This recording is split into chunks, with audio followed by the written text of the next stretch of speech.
శ్రీ గురుభ్యో నమ. శ్రీమాత్రే నమ. ఈరోజు మనం శ్రీ లలితా సహస్రనామ స్తోత్రం 76వ శ్లోకం నుండి 80వ శ్లోకం వరకు నేర్చుకోబోతున్నాం. 76వ శ్లోకం. ఇందులో 5 నామాలున్నాయి.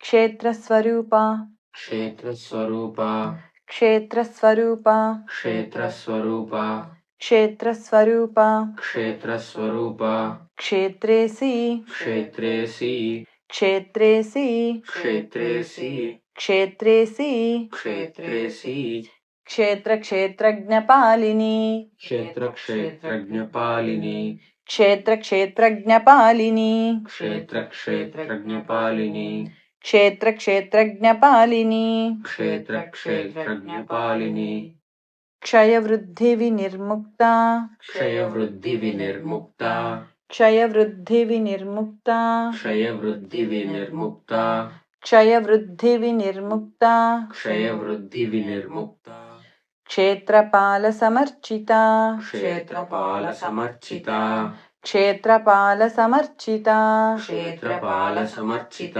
క్షేత్రపాల సమర్చిత. క్షేత్రపాల సమర్చిత. పూర్తి శ్లోకం.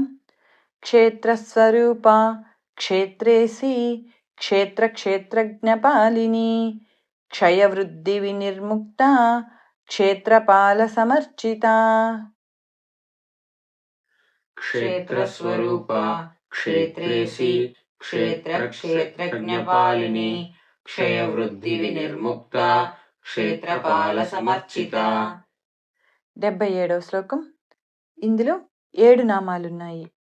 విజయ, విజయ, విజయ, విజయ, విజయ, విజయ, విమల, విమల, విమల, విమల, విమల, విమల, వంద్య, వంద్య, వంద్య, వంద్య, వందారుజనవత్సల, వందారుజనవత్సల, వందారుజనవత్సల, వందారుజనవత్సల, వందారుజనవత్సల, వందారుజనవత్సల, వాగ్వాదిని, వాగ్వాదిని, వాగ్వాదిని, వాగ్వాదిని, వాగ్వాదిని, వాగ్వాదిని, వామకేసి, వామకేసి, వామకేసి, వామకేసి, వామకేసి, వామకేసి, వన్హిమండలవాసి, వన్హిమండలవాసిని, వన్హిమండలవాసిని, వన్హిమండలవాసిని,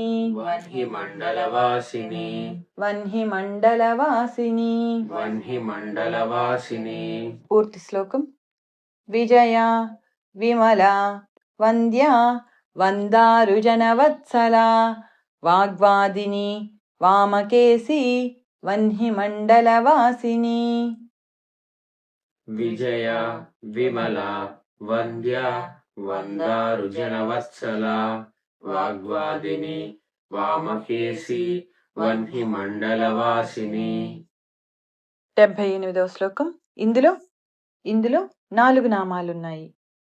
భక్తిమత్కల్పలతిక, భక్తిమత్కల్పలతిక, భక్తిమత్కల్పలతిక, భక్తిమత్కల్పలతిక, భక్తిమత్కల్పలతిక, భక్తిమత్కల్పలతిక, పశుపాశ విమోచని, పశుపాశ విమోచని, పశుపాశ విమోచని, పశుపాశ విమోచని, పశుపాశ విమోచని, పశుపాశ విమోచని, సంహృతాశేషపాషండ, సంహృతాశేషపాషండ, సంహృతాశేషపాషండ, సంహృతాశేషపాషండ, సంహృతాశేషపాషండ, సంహృతాశేషపాషండ, సదాచార ప్రవర్తిక, సదాచార ప్రవర్తిక, సదాచార ప్రవర్తిక, సదాచార ప్రవర్తిక, సదాచార ప్రవర్తిక.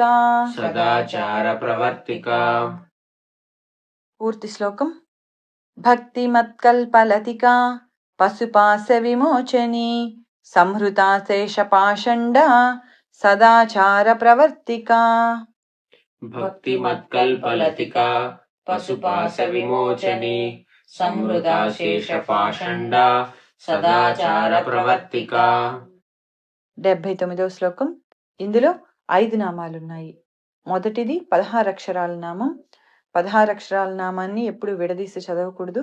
అందుకని ముందు పదాలుగా నేర్చుకుందాం, తర్వాత నామం నేర్చుకుందాం. తాపత్రయాగ్ని, తాపత్రయాగ్ని, తాపత్రయాగ్ని, తాపత్రయాగ్ని, తాపత్రయాగ్ని, తాపత్రయాగ్ని, సంతప్త, సంతప్త, సంతప్త, సంతప్త, సంతప్త, సంతప్త, సమాహ్లాదన చంద్రిక, సమాహ్లాదన చంద్రిక, సమాహ్లాదన చంద్రిక, సమాహ్లాదన చంద్రిక, సమాహ్లాదన చంద్రిక, సమాహ్లాదన చంద్రిక, తాపత్రయాగ్ని సంతప్త సమాహ్లాదన చంద్రిక, తాపత్రయాగ్ని సంతప్త సమాహ్లాదన చంద్రిక, తరుణి, తరుణి, తరుణి, తరుణి, తరుణి, తరుణి, తాపసారాధ్య, తాపసారాధ్య, తాపసారాధ్య, తాపసారాధ్య, తాపసారాధ్య, తాపసారాధ్య, తనుమధ్య, తనుమధ్య, తనుమధ్య, తనుమధ్య, తనుమధ్య, తనుమధ్య, తమోపహ, తమోపహ, తమోపహ, తమోపహ, తమోపహ. తమోపహ. పూర్తి శ్లోకం. తాపత్రయాగ్ని సంతప్త సమాహ్లాదన చంద్రిక, తరుణి తాపసారాధ్య, తనుమధ్య తమోపహ. తాపత్రయాగ్ని సంతప్త సమాహ్లాదన చంద్రిక, తరుణి తాపసారాధ్య, తనుమధ్య తమోపహ. 80వ శ్లోకం. ఇందులో 4 నామాలున్నాయి. చితి, చితి, చితి, చితి, చితి, చితి, తత్పదలక్షార్థ, తత్పదలక్షార్థ, తత్పదలక్షార్థ, తత్పదలక్షార్థ, తత్పదలక్షార్థ, తత్పదలక్షార్థ, చిదేకరసరూపిణి, చిదేకరసరూపిణి, చిదేకరసరూపిణి, చిదేకరసరూపిణి, చిదేకరసరూపిణి. చిదేకరసరూపిణి. ఈ నామం 16 అక్షరాల నామం. ముందు పదాలుగా నేర్చుకుని తర్వాత నామం నేర్చుకుందాం.